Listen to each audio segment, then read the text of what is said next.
Bonjour à tous, voici aujourd'hui une petite histoire, ainsi qu'une très belle morale.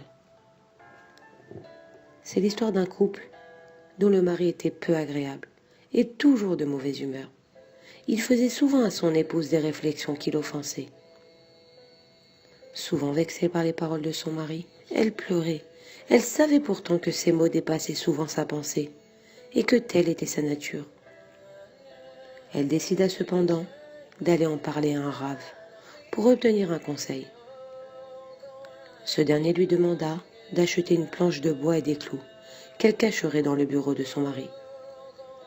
Il lui dit: à chaque fois qu'il te vexera ou qu'il te fera des réflexions désagréables à propos de tout et n'importe quoi, tu planteras un clou. Elle fit comme lui conseilla le rave, et la planche de bois était déjà presque pleine lorsque son mari la découvrit. Il interrogea sa femme, qui lui expliqua les raisons de la présence de cette planche et les conseils du rave. Il fut surpris et commença à compter les clous. Il lui dit que dans la plupart des cas, il n'avait aucune mauvaise intention et sûrement pas celle de la vexer. Il promit qu'à partir de ce moment-là, il ferait attention à ses paroles et qu'il ferait tchouva afin de ne plus la blesser. Elle en parla à son rave, qui lui conseilla cette fois de retirer un clou à chaque fois que son mari lui parlerait de façon agréable. Elle retira un clou après l'autre, car il faisait désormais très attention à ne jamais la vexer. Alors qu'elle s'apprêta à retirer le dernier clou, elle appela son mari pour le mettre au courant. Elle lui dit: je vais retirer le dernier clou, mais tu vois, il reste des trous qui, eux, ne se refermeront jamais. Ce sont les cicatrices provoquées par des paroles blessantes et méprisantes. Lorsque l'on fait pleurer quelqu'un, c'est comme un clou que l'on plante et cela fait très mal. Il convient de faire très attention à l'honneur de son prochain, afin de ne pas lui laisser des trous qui ne se refermeront jamais.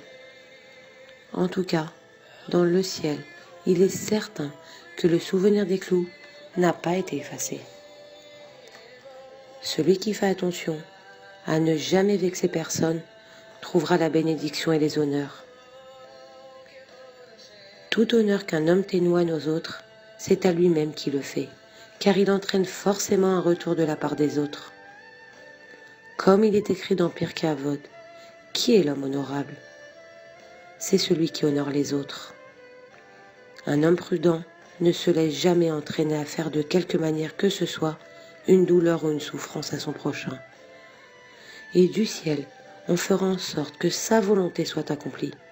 Il aura des enfants droits et honnêtes, et tous seront réussis. Cela est d'ailleurs mesure pour mesure.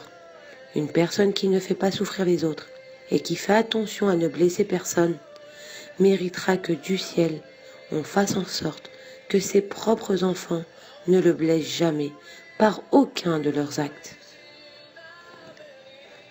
Voilà, et bonne journée à tous.